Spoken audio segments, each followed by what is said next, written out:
ओम नमो भगवते वासुदेवाय। ओम नमो भगवते वासुदेवाय। ओम नमो भगवते वासुदेवाय।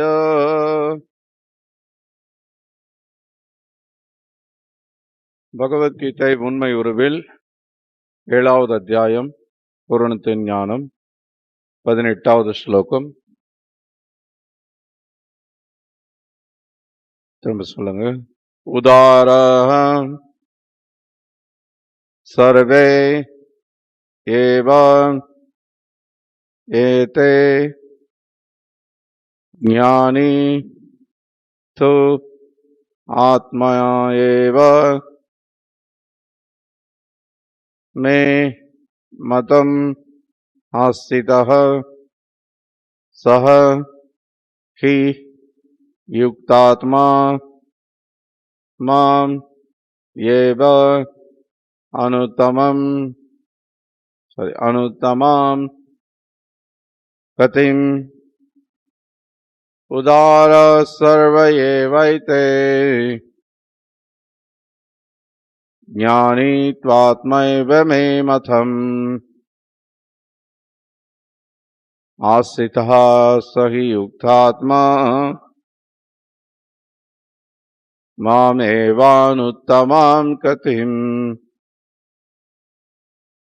உதார உத்தமர்கள், சர்வே அனைவரும், ஏவ நிச்சயமாக, ஏதே இந்த, ஞானி ஞானி, து ஆனால், ஆத்மா ஏவ என்னை போலவே, மே எனது, மதம் கருத்து, ஆஸ்திதः நிலை பெற்றவன், சஹ அவன், ஹி நிச்சயமாக, யுக்தாத்மா பக்தி தொண்டில் ஈடுபட்டு, மாம் என்னில், ஏவா நிச்சயமாக, அனுத்தமாம் மிகவும் உயர்ந்த, கதிம் இலக்கு.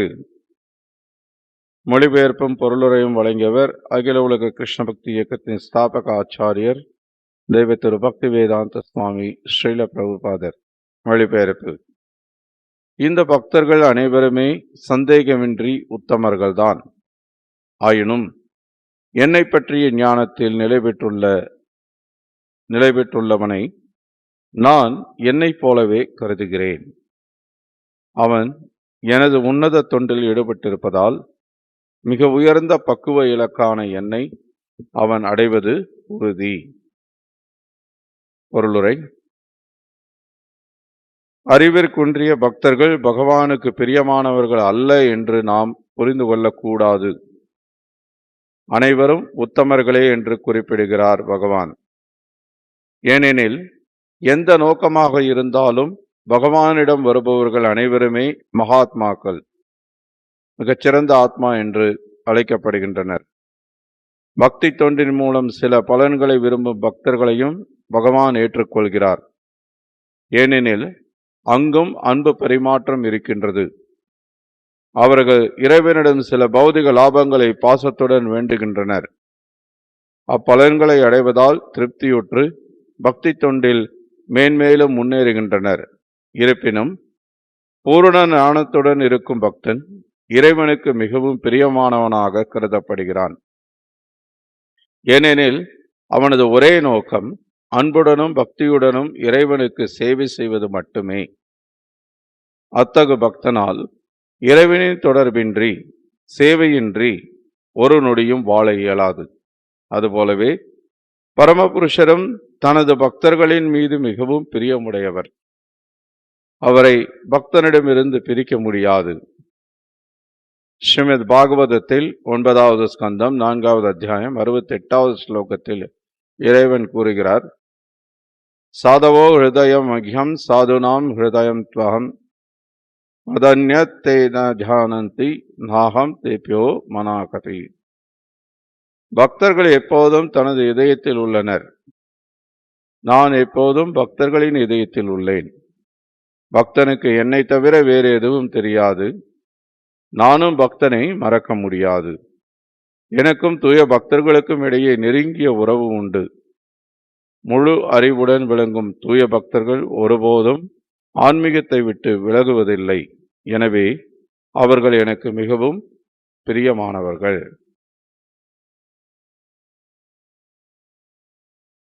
நமோ விஷ்ணுபாதாய கிருஷ்ண பிரேஷ்டாய பூதலே ஸ்ரீமதே பக்தி விகாச சுவாமி நாமினே.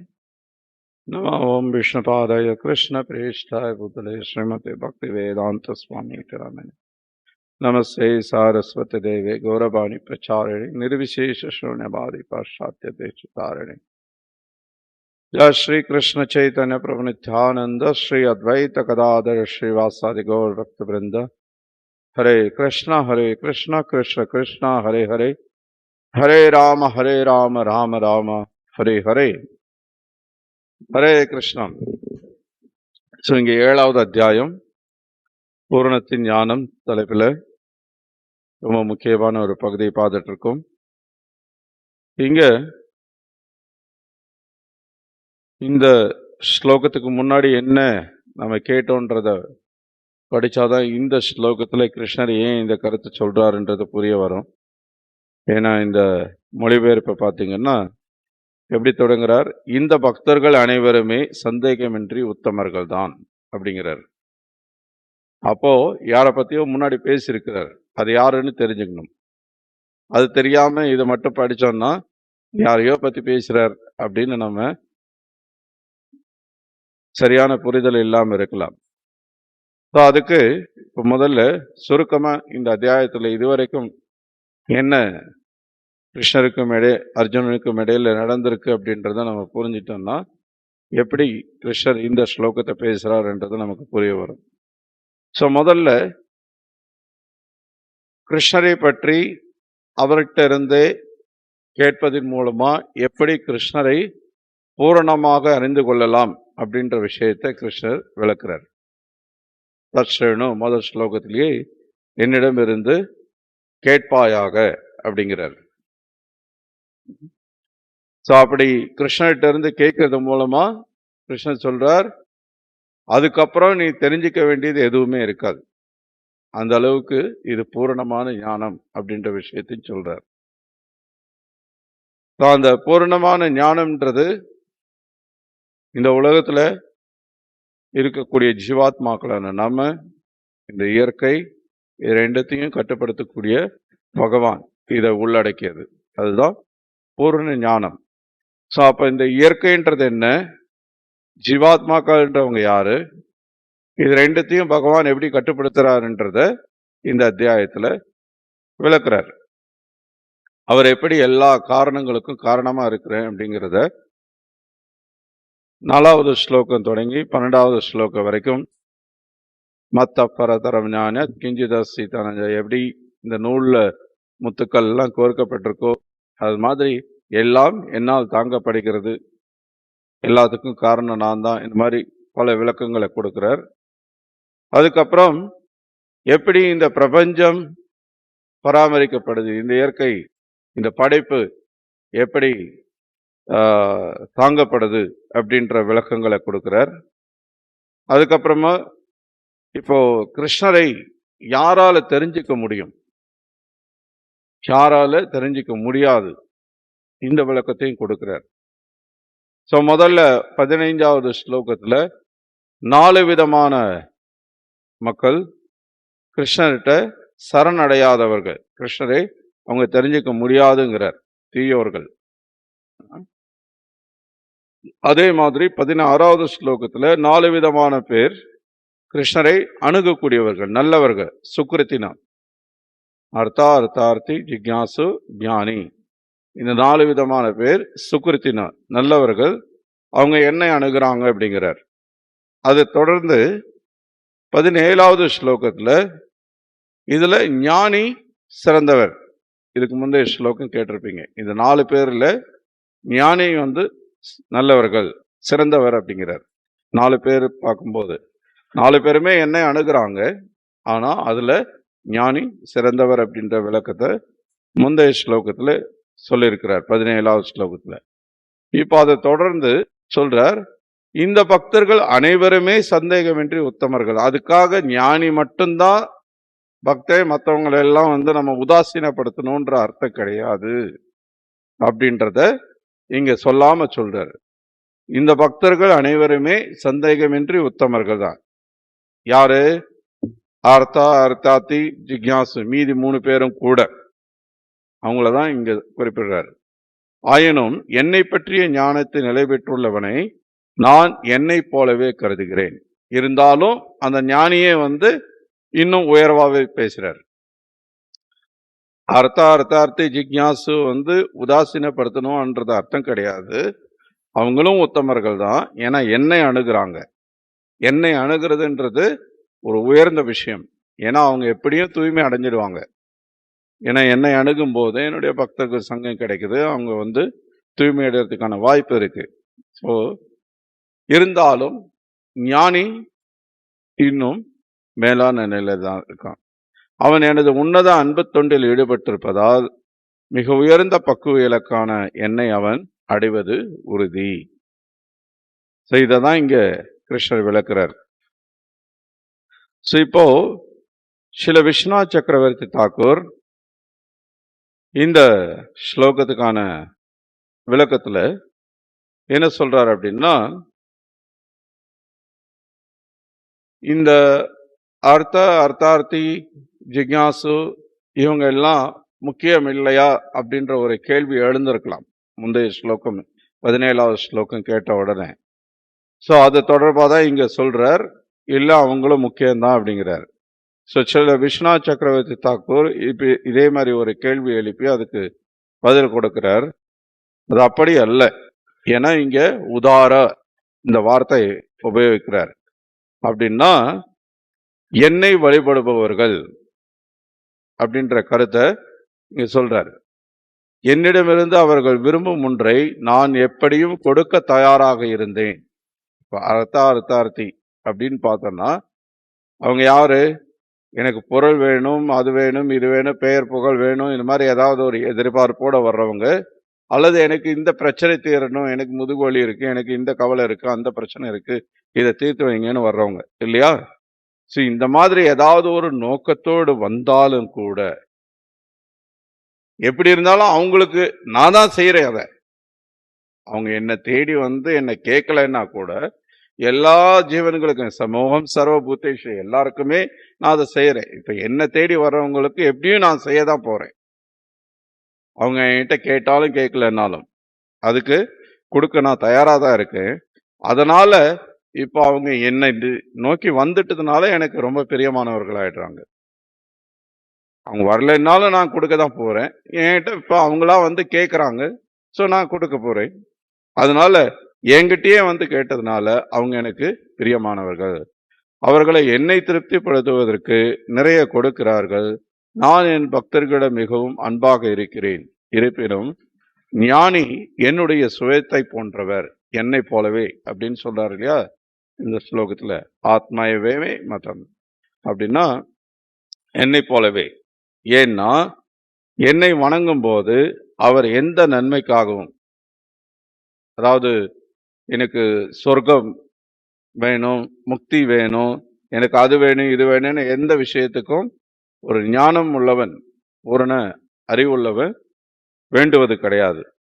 எனவே என் கருத்துப்படி அத்தகைய ஞானி என்னுடைய சுயம், என்னை போலவே. நான் அவருக்கு கீழ்ப்பட்டவனாகிறேன் அப்படிங்கிறார். அந்த மாதிரி ஒரு உண்மையான ஞானம் படைத்த ஒரு பக்தனுக்கு நான் கீழ்ப்படிந்தவனாகிறேங்கிறார். இப்போ சில விஸ்வநாத் சக்கரவர்த்தி தாக்கூர் இன்னொரு ரொம்ப முக்கியமான ஒரு கருத்தை இங்க விளக்குறார். இப்போ ஒரு ஞானி கிருஷ்ணர் தான் ஏன்னா சர்வ காரணம் அப்படின்னு கிருஷ்ணரை பகவானா ஏற்கிறார், கிருஷ்ணர்கிட்ட சரணடைகிறார் அப்படின்னா அங்க இந்த ஞானி இந்த அருவத்தை வழிபடக்கூடிய அந்த ஞானி மாதிரி நம்ம கருதக்கூடாது. இங்க கிருஷ்ணர் ஷியாமசுந்தரர் வடிவில் நான் தான் உயர்ந்த குறிக்கோள் அப்படின்னு வராங்க. அப்படின்னா பிரம்மனின் உருவமற்ற அடையாளத்தில் ஏன்னா ஐக்கியமாயிடுறது அப்படின்ற அந்த முடிவு செய்யாம இருக்கிறதுனால இந்த ஞானிகள் என்னை போலவே அவர்கள் என்னை நானாகவே கருதணும் அப்படிங்கிறார். ஸோ இந்த மாதிரி இந்த பக்தி ஆதிக்கம் செலுத்தக்கூடிய பக்தி பிரதானமா இருக்கக்கூடிய இந்த ஞானிகள் எந்த ஒரு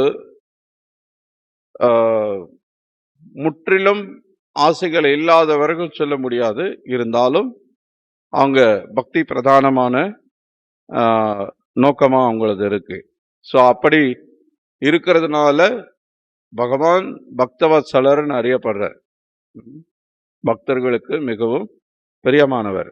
அதனால பகவான் அந்த ஞானிகளை தானாகவே சுயமாகவே என்னை போலவே அப்படின்னு சொல்லி கருதுறார். ஆனால் பக்தி அப்படின்னு பார்க்கும்போது அது முற்றிலும் தூய்மையானது. வேற எந்த ஆசைகளும் இருக்கக்கூடாது. அந்யாபிலாஷித சூன்யம் ஞான கர்மா தனாவிரதம் ஆணுக்குள்ளேன கிருஷ்ணானுசீலனம். இதுதான் பக்திக்கான வரையறை. அதுதான் தூய பக்தி. ஸோ அப்படி இருக்கும்போது இந்த எந்த ஒரு ஆசையுமே இல்லாம இருக்கக்கூடிய அந்த பக்தன் இருக்கான் இல்லையா, அவன் என்னை விட பெரியவனா கருதுறேன் அப்படிங்கிறார். இப்போ ஞானிய என்ன சொல்றார், என்னை போலவே என்றார். ஆனா எந்த பௌதிக ஆசையும் இல்லாம தூய பக்தியில் ஈடுபட என்னை விட பெரியவனா நான் கருதுறேன் அப்படிங்கிறார். என்னை விட மேலாக நான் கருதுறேங்கிறார். என் அன்பான உத்தவ, இதுக்கு விஸ்வநாத் சக்கரவர்த்தி தாக்கூர் ஸ்ரீமத் பாகவதம் 11வது ஸ்கந்தத்துல 14வது அத்தியாயம் 15வது ஸ்லோகத்திலிருந்து ஒரு ஸ்லோகத்தை மேற்கோள் காட்டுறார். அதுல கிருஷ்ணர் சொல்றார், என் அன்பான உத்தவ, பிரம்மா, சிவபெருமான், பகவான் சங்கர்ஷ்ணர், செல்வ திருமகள் அல்லது உண்மையில் நானே கூட உன்னை போல் எனக்கு மிகவும் பிரியமானவன் அல்ல அப்படிங்கிறார். அதாவது இங்க என்ன சொல்றாருன்னா, பிரம்மா, சிவபெருமான், சங்கர்ஷனர், இன்னும் சொல்லணும்னா செல்வ திருமகளான லக்ஷ்மி தேவி கூட எனக்கு அந்த அளவுக்கு பிரியமானவங்க கிடையாது. ஏன் நானே எனக்கு அந்த அளவுக்கு பிரியமானவன் இல்லை. என்னையே எனக்கு அவ்வளவு பிடிக்காது. அதை விட என்னை விட எனக்கு ரொம்ப பிரியமான, என்னை விட அதிகமா ஒருத்தரை பிடிக்கும் அப்படின்னா அது நீதான் அப்படிங்கிறார் உத்தவரை பார்த்து. ஸோ அப்ப பகவான் எந்த பௌதிக ஆசைகளும் இல்லாத தூய பக்தியில் ஈடுபடக்கூடிய ஒரு பக்தனை தன்னை விட உயர்வாக, தன்னை விட மேலானவனாக கருதுறார். அதுதான் இங்க புரிஞ்சுக்கணும். ஸோ அர்த்தார்த்தி ஜிக்யாசு இந்த நிலையில இருக்கிறவங்களையும் பகவான் ஏத்துக்கிறார். அவங்களும் உத்தமர் தான் சொல்றார். ஞானி அவங்க மேலானவர்கள் என்றத அவங்களுடைய உயர்வான நிலையை மேலும் இங்க நிலைநாட்டுறார். ஏன்னா அவங்களுக்கு பௌதிக ஆசைகள் இந்த அர்த்தார்த்தி மாதிரி கிடையாது. இருந்தாலும் தூய பக்தர்களும் கிடையாது. ஸோ ரெண்டுத்துக்கு இடைப்பட்ட நிலையில இருக்காங்க. அடுத்த நிலையை பார்த்தோம்னா தூய பக்தர்கள். தூய பக்தர்கள் அப்படின்னா பௌதிக ஆசைகளே எதுவும் இல்லை, அந்யாபிலாஷ சூன்யம் பயிற்சி செய்யக்கூடியவங்க. ஸோ அவங்க உத்தவர் மாதிரியான அந்த பக்தர்கள்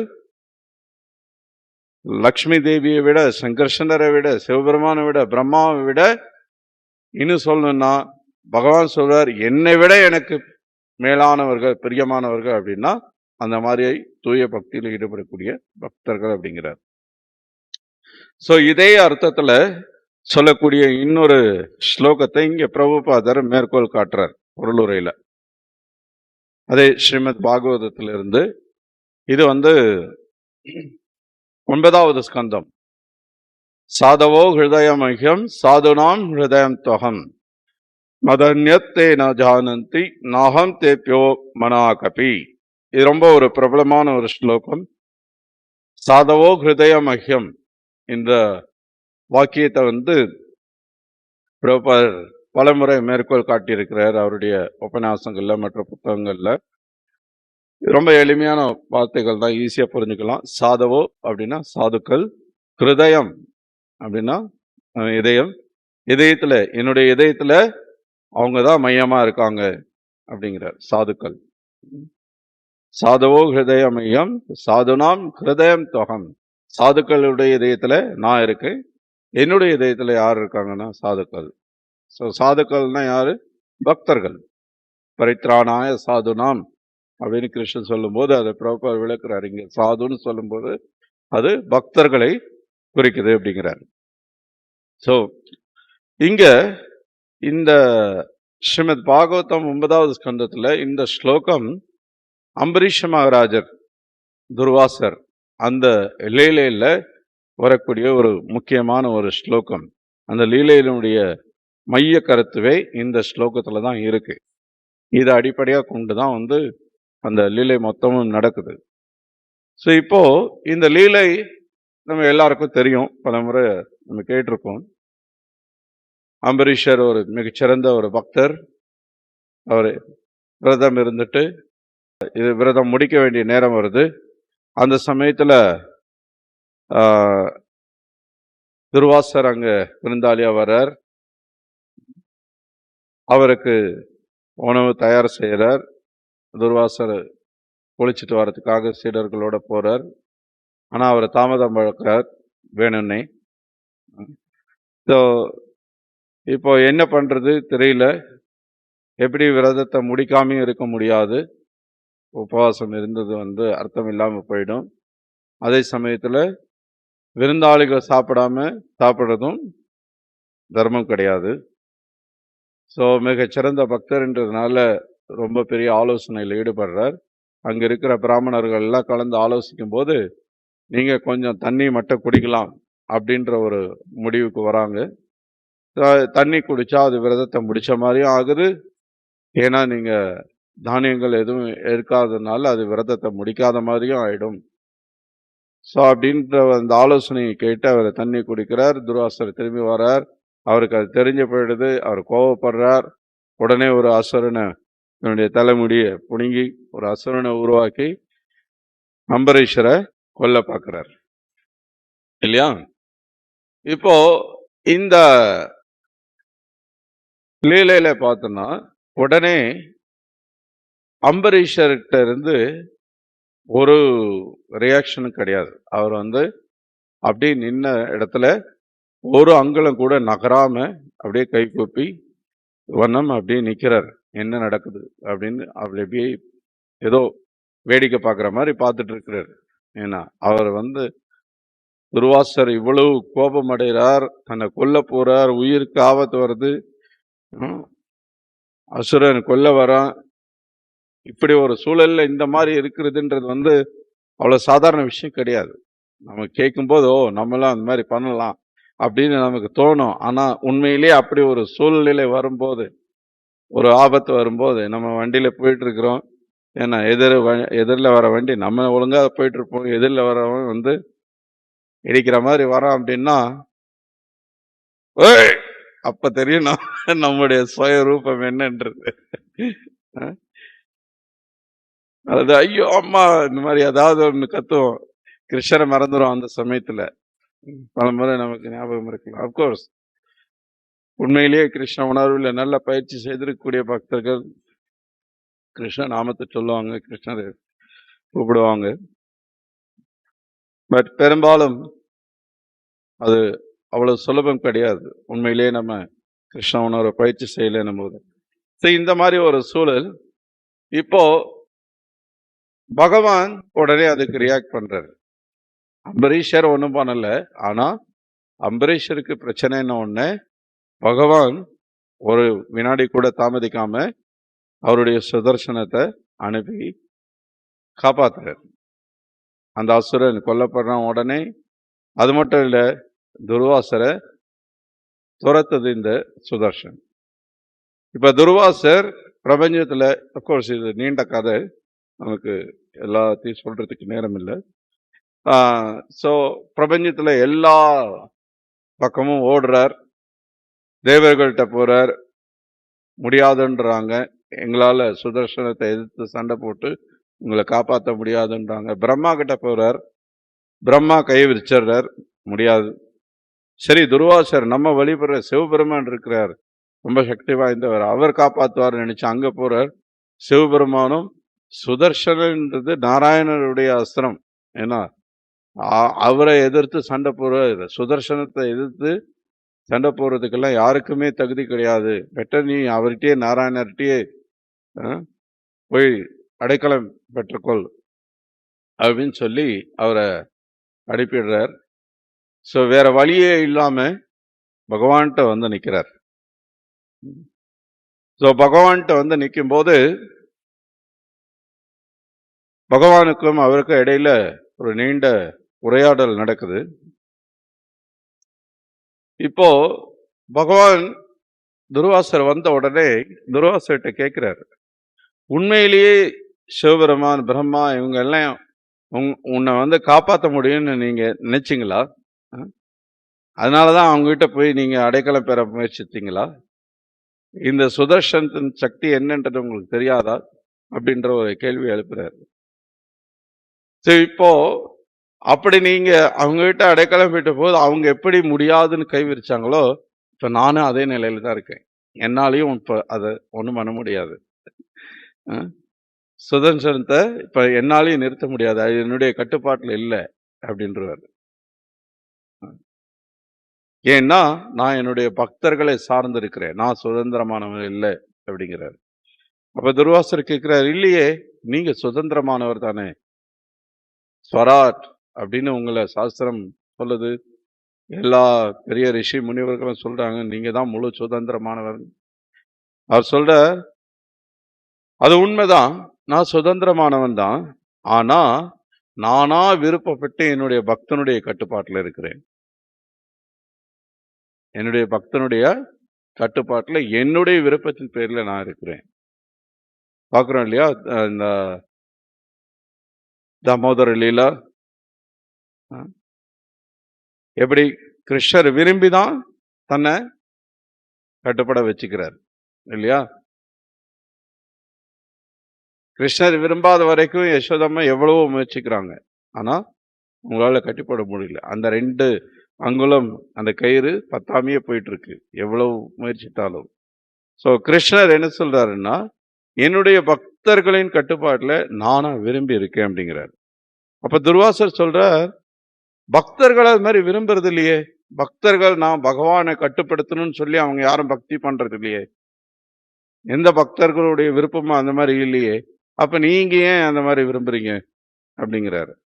அப்ப பகவான் சொல்றாரு, அது உண்மைதான், என்னுடைய பக்தர்கள் என்ன கட்டி போடணும், என்ன வந்து கட்டுப்படுத்தணும், அவங்க சொல்றபடி நான் செய்யணும்னு அவங்க விரும்புறது கிடையாது. ஆனா அவங்க எனக்கு செய்யக்கூடிய அந்த பக்தி இருக்கு இல்லையா, அவங்க கலப்படம் இல்லாத எதிர்பார்ப்பு இல்லாம செய்யக்கூடிய அந்த பக்தி இருக்கு இல்லையா, அதுக்கு நன்றி கடனா என்னால இதை தவிர வேற இன்னும் செய்ய முடியாது. அவங்க எப்பவுமே என்ன பற்றின சிந்தனையிலே இருக்காங்க, அவங்களால முடிஞ்ச சிறந்த சேவையை எனக்காக பண்றாங்க, அதனால அவங்க கட்டுப்பாட்டுல இல்லாம என்னால இருக்க முடியாது அப்படிங்கிறார்.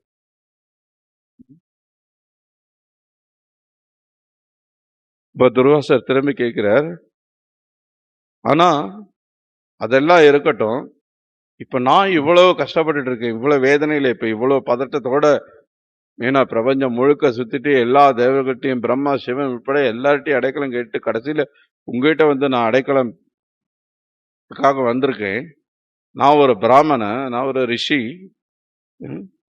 நீங்க நமோ பிரம்மண்ய தேவாய கோ பிரம்மண ஹிதாயச்சன்னு பிராமணர்களுக்கு பிரியமானவர்கள்னு சொல்லி போற்றப்படக்கூடியவர், உங்களுக்கு என் மேல கொஞ்சம் கூட அனுதாபம் இல்லையா, என் மேல கொஞ்சம் கூட கவலை இல்லையா, நான் இந்த மாதிரி இவ்வளவு பிரச்சனையில மாட்டிட்டு இருக்கிறேனே, என்ன காப்பாற்றணும்ன்ற எண்ணம் உங்களுக்கு இல்லையா அப்படிங்கிறாரு. அதாவது இப்போ இங்க ஒரு அழகான ஒரு விஷயம் நம்ம புரிஞ்சுக்க வேண்டியது என்னன்னா, இப்ப கூட பாத்தீங்கன்னா துர்வாசர் என்ன நினைக்கிறார், அம்பரீஷர் ஒரு வைஷ்ணவர், ஒரு தூய பக்தர், பிராமணர் அப்படின்றவர் வந்து வைஷ்ணவரை விட உயர்ந்தவர்னு அவர் நினைச்சிட்டு இருக்கிறார். அதனாலதான் இங்க பகவான் முன்னாடியே இப்படி ஒரு இதை வைக்கிறார். நான் ஒரு பிராமணனை என்ன காப்பாத்தணும்ன்ற எண்ணம் உங்களுக்கு வரலையா? ஆனா உண்மை என்ன, பகவான் இப்ப அவருடைய செயல் மூலமாவே என்ன காட்டுற, பிராமணனை விட வைஷ்ணவன் தான் உயர்வானவன், வைஷ்ணவ நிலை தான் இருக்கிறதுலே மிக உயர்வானது அப்படின்றத காட்டுறாரு. சோ அதனால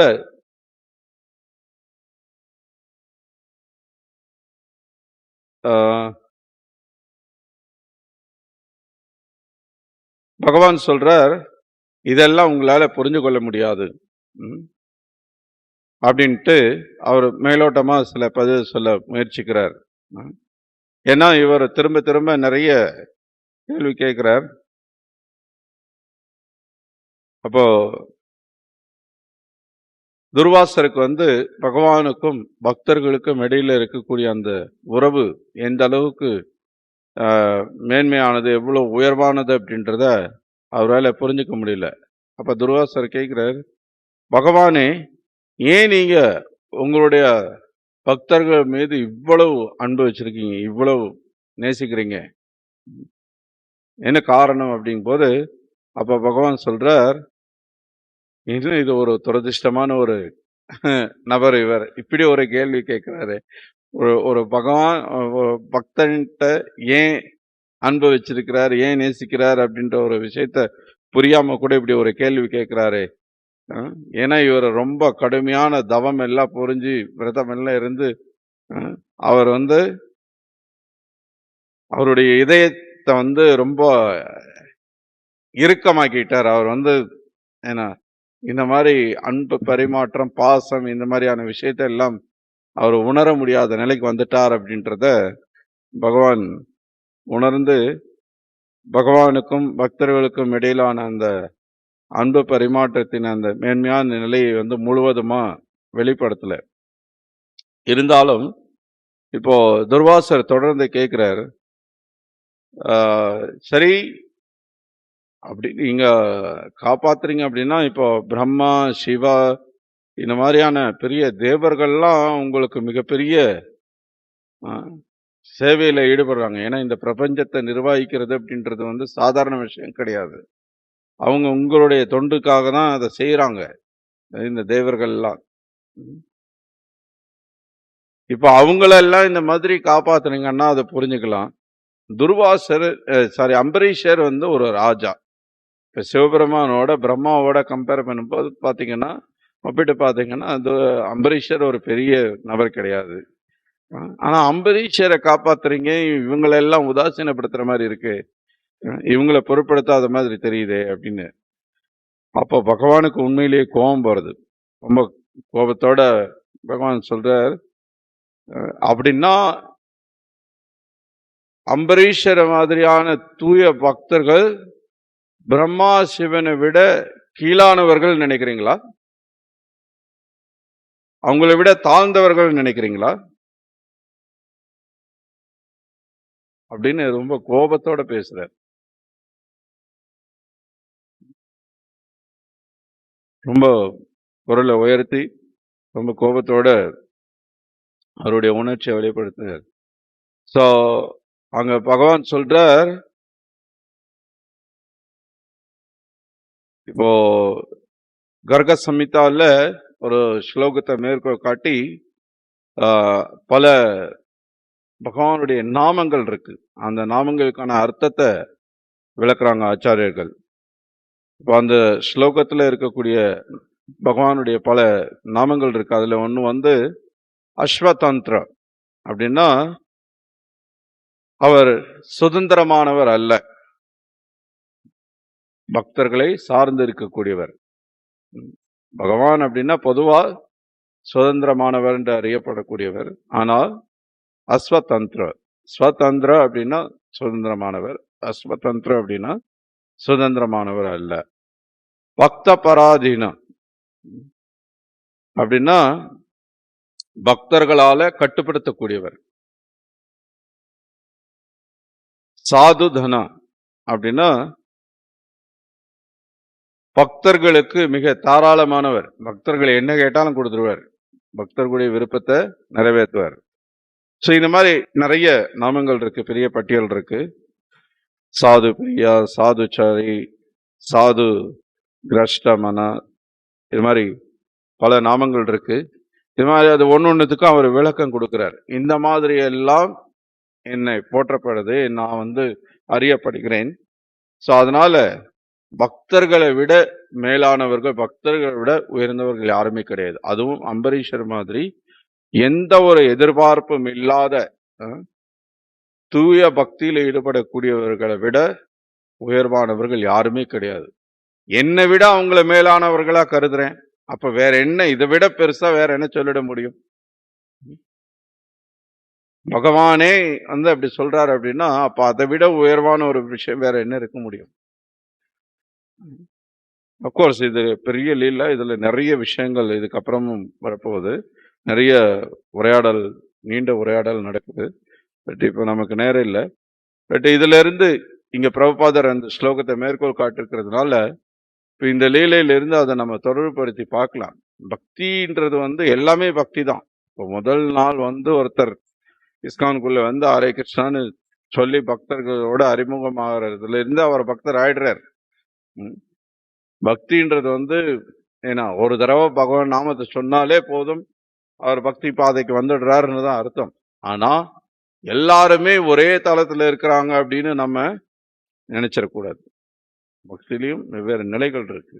இங்க எப்படி பகவான் சொல்றார், அர்த்தார்த்தி ஜிக்ஞாசிய ஒரு நிலையில வைக்கிறார், ஞானிய ஒரு நிலையில வைக்கிறார், அதுக்கு மேல எந்த ஒரு பௌதிக ஆசையும் இல்லாத தூய பக்தர்களை ஒரு நிலையில வைக்கிறாரு. எல்லாத்தையும் ஒண்ணுதான் அப்படின்னு அவர் சொல்லல, எல்லாரும் பக்தர்கள் தான். பிரபா சொல்றார், ஒரு முறை ஒரு பத்திரிகையாளர் கேள்வி கேட்கிறார் பிரபுபாதர்கிட்ட, உங்க இயக்கத்துல எவ்வளவு தூய பக்தர்கள் இருக்காங்க? அப்ப பிரபுபாதர் ஒரு பக்தர்கிட்ட பார்த்து அவருடைய சீடர்கிட்ட கேட்கிறார், நம்ம இயக்கத்துல எவ்வளவு பேர் இருக்காங்க அப்படின்னு கேட்கிறார். அப்படின்னா என்ன அர்த்தம்? இருக்கிறவங்க அத்தனை பேருமே தூய பக்தர்கள் தான் அப்படிங்கிறார்.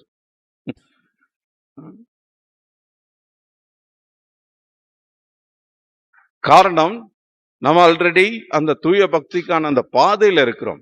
ஆனா தூய பக்தின்றது ரொம்ப உயரத்துல இருக்கக்கூடிய ஒரு விஷயம். அதுக்கான முயற்சி நம்மகிட்ட இருக்கணும். நம்மளுடைய இலக்கு அதுவா இருக்கணும். பௌதிக ஆசைகள் எதுவுமே இல்லாத தூய பக்தியில நம்ம ஈடுபடணும். இங்க பிரபுபாதர் சொல்றாரு இல்லையா, தூய பக்தர்கள்னா ஒரு நொடி கூட அவங்களால கிருஷ்ண சேவை இல்லாம இருக்க முடியாது. கிருஷ்ண சேவை இல்லாம இருக்கிறது அவங்களுக்கு முடியாத ஒரு காரியம்.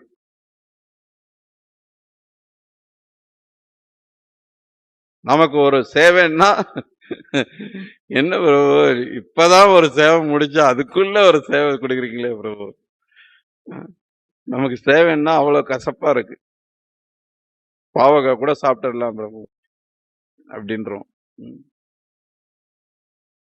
ஏன்னா நமக்கு வேற இன்னும் பௌதிக ஆசைகள், பௌதிக சௌகரியங்கள், பௌதிக எதிர்பார்ப்பு. தூய பக்தியினுடைய உன்னத நிலை, பகவான் அதுக்கு எவ்வளவு உயர்வா இடத்த கொடுக்கிறார் அப்படின்றதெல்லாம் நமக்கு உணராததுனால நமக்கு அதுல சுவை கிடைக்க மாட்டேங்குது. சில சமயத்துல நம்ம கேட்போம், இன்னும் அதுல டேஸ்டே வரலையே பிரபு, சவண கீர்த்தனம் நம்ம சேவை பண்றதுக்கு இதுக்கெல்லாம் டேஸ்ட் வர மாட்டேங்குது. எப்படி டேஸ்ட் வரும்? நம்ம தான் கடிச்சு கூட பார்க்கவே மாட்டேங்கிறோமே.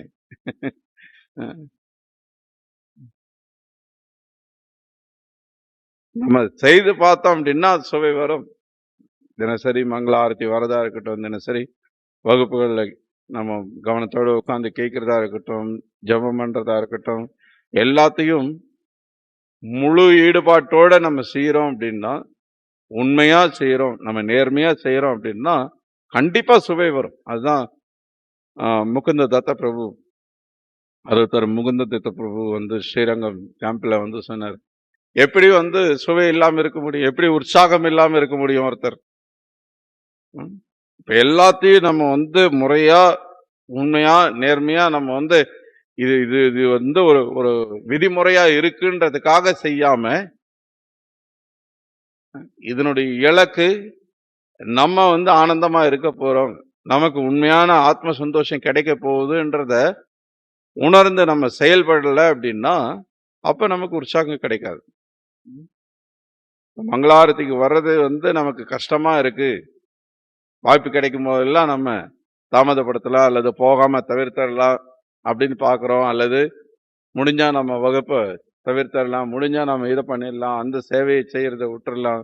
வேற யாராவது வந்தாங்கன்னா அவங்ககிட்ட தள்ளி விட்டுறலாம் அந்த சேவை. நீங்க பண்ணுங்க பிரபு. இந்த மாதிரி ஏதாவது ஒரு விஷயம் நினைக்கிறோம். அல்லது ஏதோ ஒரு சேவை கொடுத்தா ஓகே, ஏதோ ஓகே சேவை கொடுத்துருக்காங்க செய்யணுன்றதுக்காக செய்யறது.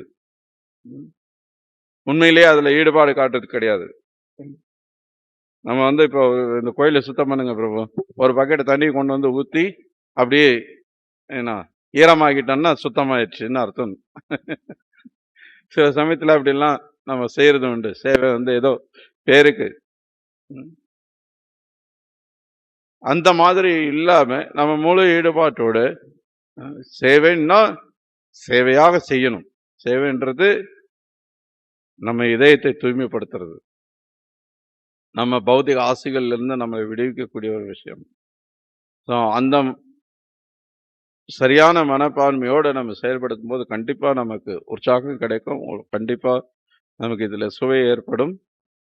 அப்ப ஒரு நாள் இந்த தூய பக்தி நிலையை நாமும் அடைய முடியும். அப்கோர்ஸ் பக்தன் இங்க துர்வாச லீலையில நம்ம பார்த்த மாதிரி, பக்தன் எப்பவுமே நம்ம பகவானுக்கு ரொம்ப பிரியமானவர் ஆகணும், பகவானை விட மேலானவரா பகவான் நம்மளை கருதணும் அப்படின்றதுக்காக எல்லாம் பக்தன் எந்த பக்தியும் பண்றது கிடையாது. பகவானுடைய திருப்திக்காக, பகவானுடைய சந்தோஷத்துக்காக தான் பக்தன் சேவை பண்றான். பகவான் கருதுறாருன்னா அது அவருடைய விஷயம். அது அவருடைய என்ன பரந்த எண்ணத்தை காட்டுது. அவர் எவ்வளவு தாராளமானவர், அவர் எவ்வளவு பக்தரை மதிக்கிறார் என்றதை காட்டுதே ஒழிய, பக்தன் அந்த நிலையில இருந்து பார்க்கணும், பகவானை கட்டுப்படுத்தணும், பகவான் நம்முடைய கட்டுப்பாட்டில் வைக்கணும் அப்படின்ற விஷயம் பகவான் பக்தன் விரும்புறது கிடையாது. ஸோ இந்த புரிதலோட நம்ம பக்தி இன்னும் எவ்வளவு உயர்வான நிலை இருக்கு, அந்த நிலையை அடையணுன்ற குறிக்கோளோட நம்ம செயல்படணுன்றது தான் இங்க நம்ம புரிஞ்சுக்க வேண்டிய கருத்து. ஹரே கிருஷ்ணா.